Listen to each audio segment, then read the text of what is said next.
Good afternoon and welcome to the news on Flip. I'm Christian Chuku. Let's take a look at the top headlines.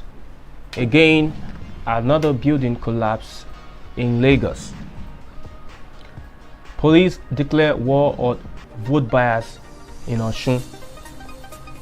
In foreign news, protesters storm Prime Minister's office in Sri Lanka. Now to sports.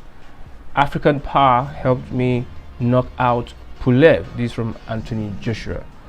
Let's take a look at the news in full. A two-story building has collapsed in the Palm Grove area of Lagos State, authorities have said Wednesday. The affected building, said to have been abandoned, is located at number 15 Okiari Street, Ilupeju Palm Drive. Confirming the incident, in a statement, the Lagos State Emergency Management Agency said the structure collapsed to ground zero in the early hours of the day. It explained that no life was lost to the incident, although one man was injured, adding that the building had been cordoned off. Further investigation revealed that the incident occurred at about 12:45 a.m. due to aging of the structure.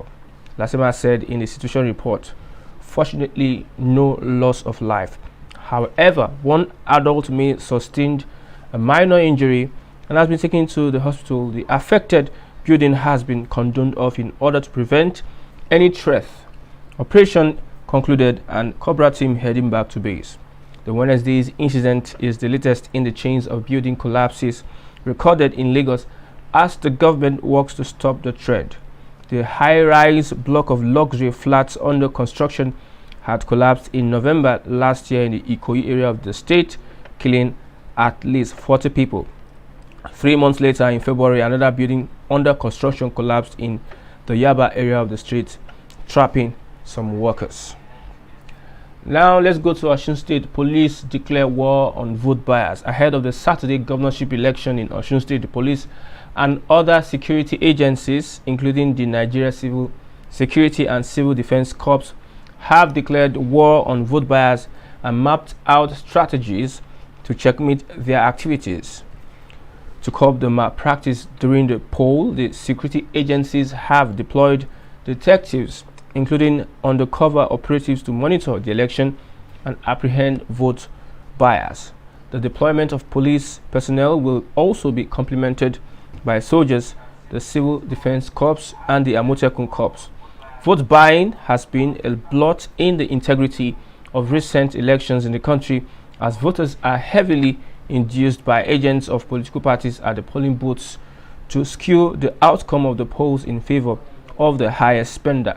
The media gathered that the security agencies had mapped out elaborate strategies aimed at preventing a repeat of the vote buying incidents recorded during the Ekiti governorship poll, as well as other elections in the recent past. The AFCC had arrested some suspects, including party agents, for allegedly engaging in vote buying during the June 18th governorship election in Ekiti.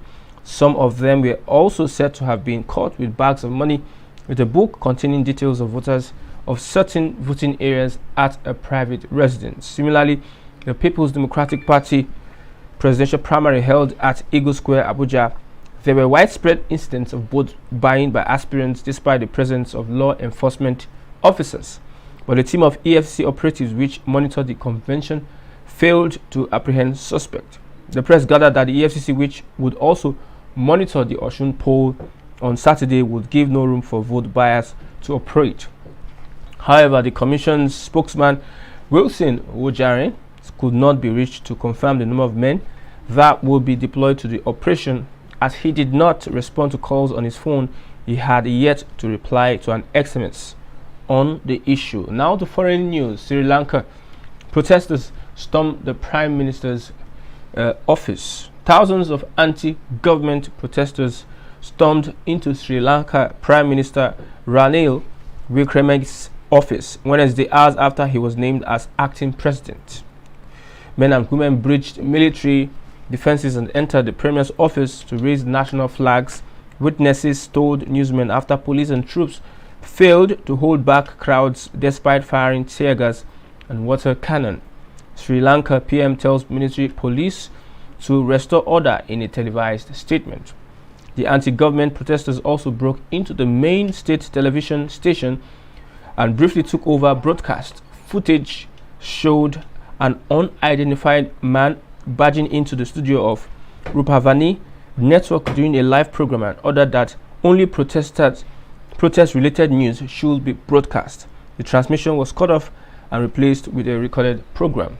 Sri Lanka had declared a state of emergency on Wednesday after the president reportedly fled to Maldives to escape anti-government protests as thousands of people took to the streets, again furious that they had not yet stood down. President Gotabaya Rajapaksa has promised at the weekend to resign on Wednesday after escaping his official residence in Colombo just before tens of thousands of protesters overran it. Now to sports. Heavyweight boxer Anthony Joshua has credited his knockout win over Kubrat Pulev back in December 2020 to African power.